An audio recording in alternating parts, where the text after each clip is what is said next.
our first guest brings his unusual foods by every once in a while, but today he is making us one of his own very famous treats. We welcome back our friend Bill Oakley. Thank you. It's my pleasure to be back. Thank you for being here. For my very first TV cooking segment.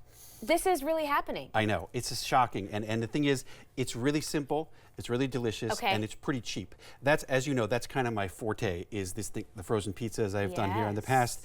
I'm a really lazy person who doesn't like to cook very much, and I don't want to go to a lot of trouble. I don't want to have to cook a recipe where I have to go buy a whole bottle of turmeric and then use a quarter teaspoon of it, and then it will sit in my, my pantry for the next 10 years. And go to multiple stores to find the ingredients. Yeah, right. Very much so. This is the antithesis of that. It is one of my favorite foods. It's a sandwich that I kind of have been perfecting over the years, and it really just has one or two secret ingredients. Nothing that's that hard to find.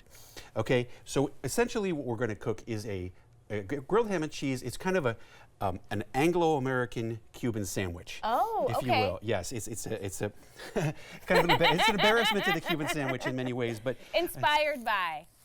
So first of all, we start with the bread, and I say with this recipe, just use white bread. Don't get fancy with the bread. People are like, I want to use my whole grain, 16 grain rye bread. I'm like, no, then I disavow your sandwich. Oh no. And this sandwich is a white bread sandwich. Okay, so you start with, we'll start here with butter. You're going to butter. We're going to put a lot of stuff on both sides of the bread. So we're going to butter the bread. Generously. The butter. I'm sure everybody who's made a grilled cheese sandwich in the past knows exactly how to do this. It's nothing unusual. But you got to go pretty much coast to coast with the butter is the trick. Yes, I mean, this isn't a healthy item. Let me Let's be just clear say about it out loud before any of this happens. It's simple, cheap, and delicious, okay? But if it sparks joy, that's okay with me. Yes. Okay, so now use a clean surface if you want, because you're going to be turning the bread over to decorate the inside of the bread. Ooh. Now the mayonnaise, you're going to put mayonnaise on, right? And I prefer this. This is a brand from Louisiana called Blue Plate. A lot of culinary types like Duke's. I'm sure you've heard of Duke's. Yes. This I think is a little bit better, but I'm kind of out there. Mayonnaise wars. You're taking a stand. I'm kind of out there in the weeds with this one, but I really do honestly like Blue Plate better than Duke's. Where do you find that? You can get it on Amazon, really cheap. Well, why not? It's actually somewhat cheaper than just getting best foods from the store. Okay. Amazing. Now, here, the secret ingredient. I want everybody to take a look at this. Okay.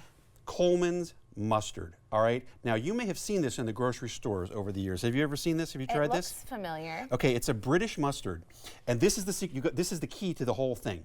Okay, it's kind of like it tastes kind of like Chinese hot mustard. Okay. And it's actually been around for over 200 years. It was invented in 1814. Wow. And Queen Victoria gave it the royal warrant and all that stuff, and they still serve it in Buckingham Palace and all this stuff. But it's not like any mustard that we have. Well, it is. It's not like any mustard that we have around here.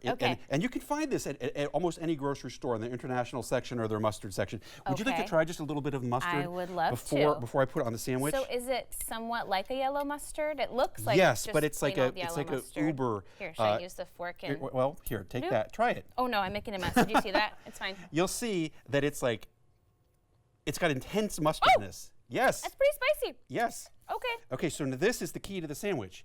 All right, and it's like, I wouldn't say it's spicy in like kind of a, not like in a jalapeno way, but like in a vinegary, intense mustardy way. It does remind me of that Chinese spicy mustard that you'll get in some places. Exactly. That's the closest thing I can compare it to. Yes, and it's really good on a lot of different things, obviously, but it's the key to this sandwich, and it's the key to a lot of culinary delights that you'll come to love once you get Coleman's. Okay, so ham, you could use whatever ham you want, just not too thick. I put on about three thin slices of ham. Okay. And space them out a little bit on here. There's a little protein happening. There's some nutritional value. Yes, and a lot of sodium too. Delicious sodium. Okay, and then cheese. So American cheese. Now this is my favorite American cheese, but you can use whatever American cheese you like. Again, if you want to modify it with Swiss cheese, give it a try. But again, I disavow your sandwich. Okay, so now you put one. You want every bit of the bread to be covered with cheese. So I use 1.5 slices here. 1.5. Mm-hmm. Okay. Now here's the other, not semi-secret ingredient. You may have seen these. Have you ever seen this? I love these. Yes. Okay, these are pickles that are cut lengthwise. Vlasic invented these like 20 years ago. Perfection. And you don't see them very much, but they're the perfect size for this. And you kind of, let me have that paper towel.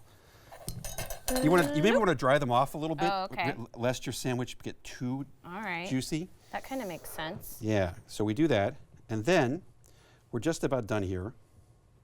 They are the perfect size for Absolutely. a And sandwich such as this that you're making us today.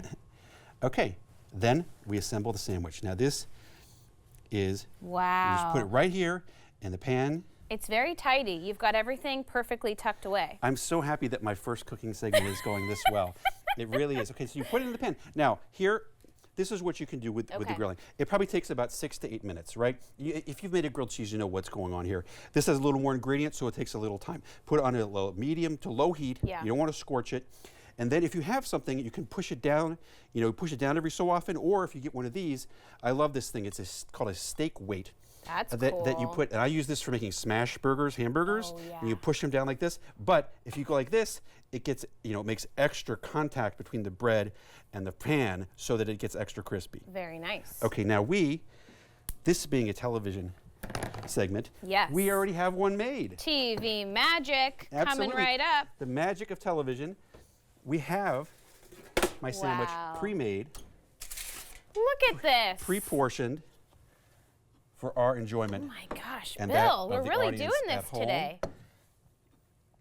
Just so you can try it and verify this truly indeed is a simple, cheap, I'm very excited that this has your sandwich. official stamp of approval.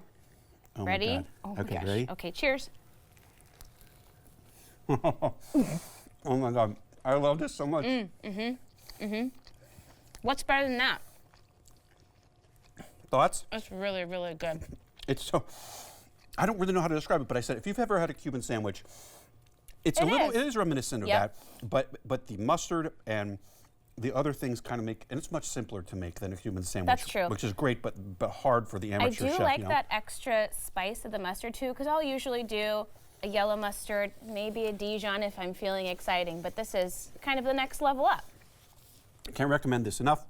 It really makes the sandwich special, and it's not hard to find at all. I'm delighted. 10 out of 10. Thank you for cooking with us. It was a total pleasure.